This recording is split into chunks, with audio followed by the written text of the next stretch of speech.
Hey everyone, Sean here. I wanted to make a quick video about one of my favorite games, Wordle. I love word games and strategy games, so strategy word games like Scrabble and Wordle always catch my attention.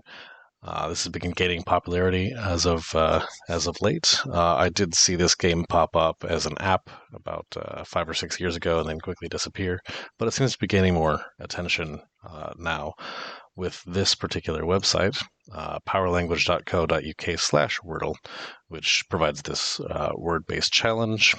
You get up to 6 guesses. You can track your stats, and they do one per day. So it's a nice format to share in this YouTube format. So Wordle is a very simple game in principle. You're trying to guess a 5-letter word. When you guess, you get more information about that word to inform your next guesses. The puzzle will tell you which letters are correct, but in the correct position, as labeled in green, correct, but in the wrong position, as labeled in yellow, and which letters are not found in the puzzle at all, as labeled in the gray.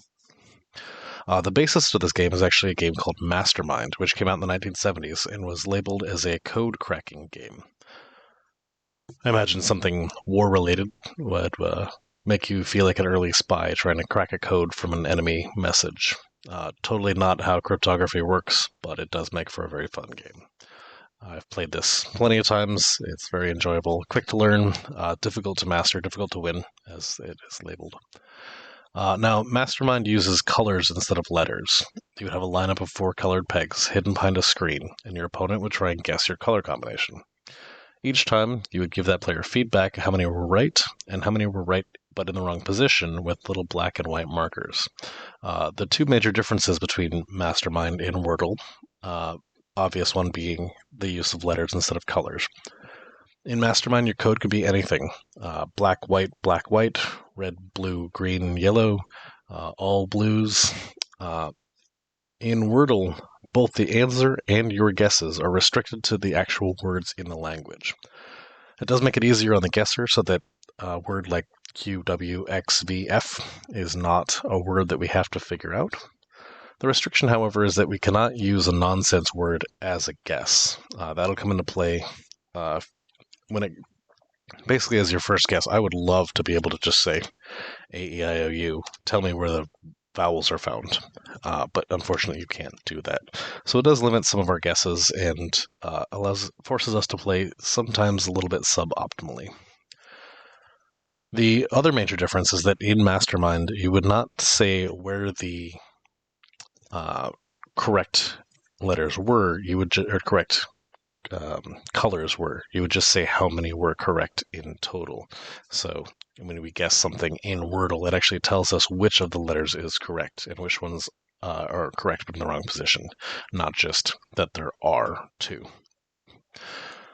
So I've opened today's puzzle, which I've already solved. We already know the answer to, but I'm using a private browser so that we can play around and show you some examples of how to play. So as I showed before, A-E-I-O-U does not let you guess it.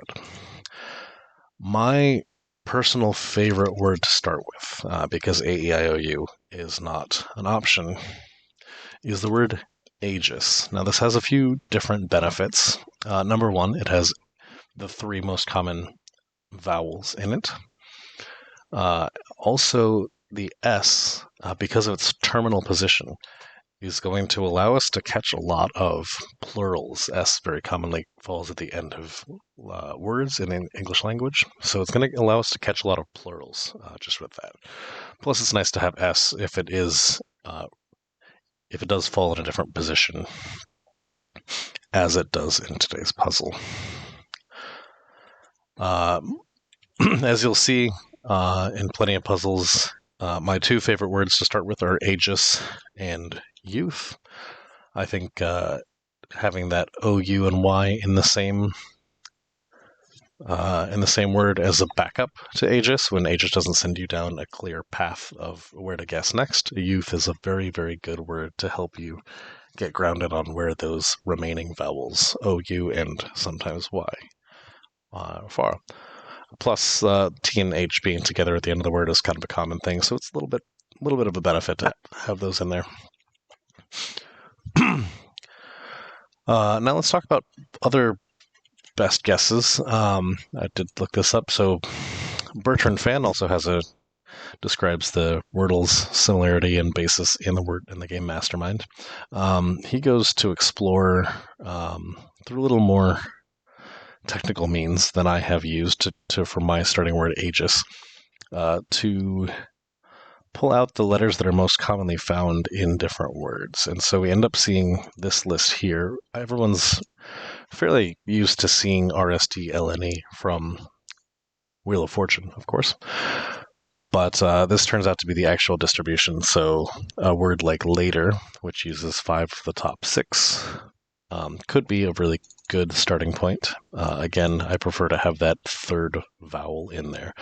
And he does a little more technical analysis. We won't go through any of it, but using a few different heuristics to define what is best, which he acknowledges here, arbitrary definition of best. You end up with words like these, with soar being a very common one. I do like this in particular because it does have an R and an S, which are incredibly common, and anything with 3 different vowels. You'll see of these top 5 here, 4 of them do have 3 vowels in them. 2 of them have 3 unique vowels as guesses, which does give us a lot of information. So another option if you are not a fan of the Aegis and Youth and you want to perhaps aim a little more tactically, I'm going to stick with Aegis and Youth.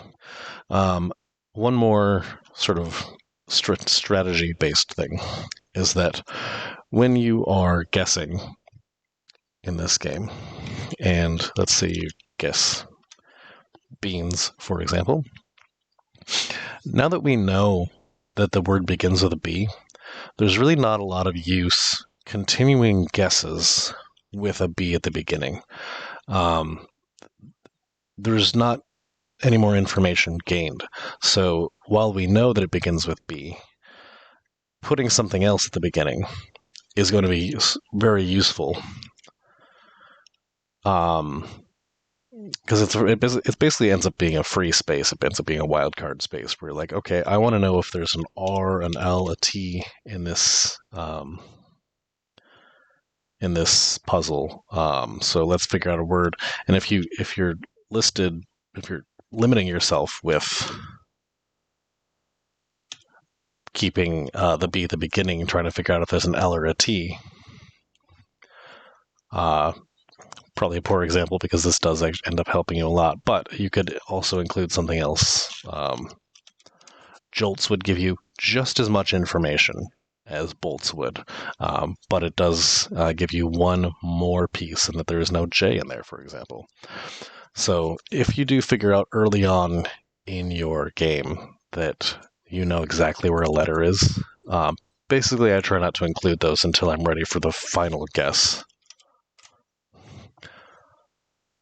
because I already know it. I hope that's helpful. I hope you really enjoyed that, and I encourage you to jump on here, powerlanguage.co.uk/Wordle. Jump on every day, and then pop over and see how I did. I certainly hope that you challenge yourself, and I'm definitely not the best at this game, so try and beat me, and then share your scores. And like I said, this game keeps track of your statistics over time. Obviously, this is a test window, so that those statistics are not going to be included long term, but your main statistics will be. Hope you enjoyed. Please remember to like and subscribe. It really does help out. And we'll see you tomorrow.